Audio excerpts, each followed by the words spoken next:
So instead of this being one of the final matches of the night, it ended up becoming, what was it, the fifth to the last or something? The six-man tag team TLC match between Ryback and Team Hell No against the Shield, and very good match. It was a good way of showcasing, kind of like the Wade Barrett thing, although in reverse, showcasing the Shield being very strong, but not burying the other team. I thought that they were going to take the easy way out and have the Shield win the match by pinning somebody like Kane or Daniel Bryan, and they actually did go ahead with that, with Roman Reigns power bombing Daniel Bryan and pinning him through that. But they kept Ryback looking a beast in it, and that was pretty difficult to do. They didn't do any run-ins though. I thought that we were going to see a CM Punk interference or Brad Maddox or something like that, Yeah, I but was surprised about that because that's what I thought last week that they was going to at least reveal that CM Punk might be, was actually a part of this Shield. He come out there for the crutch, be like, yeah, get the bastards, but yeah, other it's than something to that, make Ryback that little extra edge, so it's now 4 against 3, and right. but they went straight on, and the Shield comes out with the victory. Some really cool spots in it. The one that comes to mind first is one where Seth Rollins is on one of the ladders and he gets thrown down into one of the tables around the stage area. Oh, and his Yeah, head he hits his smacks table. his Oh head. my god, yeah, that was serious. I was expecting a concussion, said a news later, but seems like he was fine, which he's lucky. Yeah, next day he No, was. he was probably fucked up, but he was probably like, look, I'm trying to make a name for myself, so I'm gonna just write it off, just rub it off, put some tussin on it, and keep on going. That's probably what he was doing. So I'm serious. But he looked pretty out of it when they were kind of holding him up there. It was, uh, he's smiling before he's starting the match, and in the middle of the match, he's still got that kind of swagger going on, and then at the end of the match, he just looks like he's brain dead, and he's just like, oh, like. But you know what? I'm listening to what you guys are saying, and you know what? That would be genius to have CM Punk as the leader and have them as come out as a whole new faction with Brad Yeah, Maddox and the Shield with CM Punk. Like that would be right. awesome. Like I would actually like to see something like that because that's what, truthfully to me, that's what WWE is missing.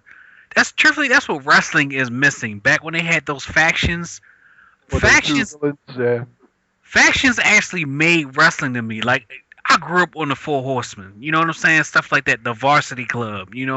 Things, factions of that nature. That's what made wrestling to me. You know what I'm saying? Like I'll actually sit there and watch NWA to see who the Horsemen were beating up. This week. You know what I'm saying? Or stuff like that. So to actually see CM Punk actually be a leader with these young lions as they like to call them will be absolutely awesome to me. Seriously. And they could always bring in Brock Lesnar too, the whole Paul Heyman thing. oh Oh, yeah, oh my God, that would be ridiculous.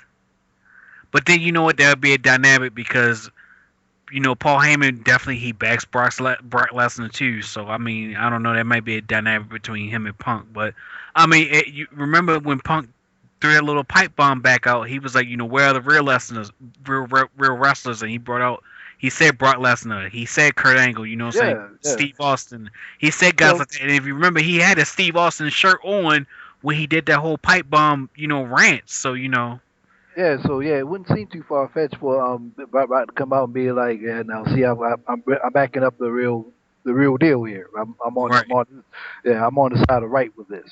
Hmm.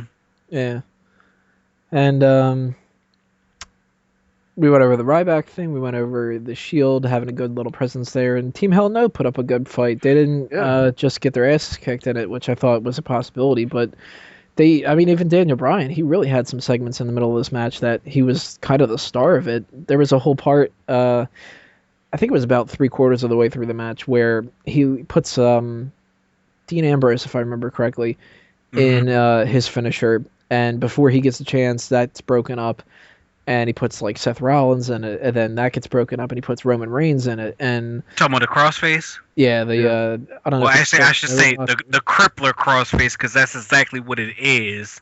Much respect to my boy Chris Benoit, even though yeah he was a murderer, but you can't take nothing away. That was Uh, my man. I love Chris uh, Benoit. well, I would say a legend, but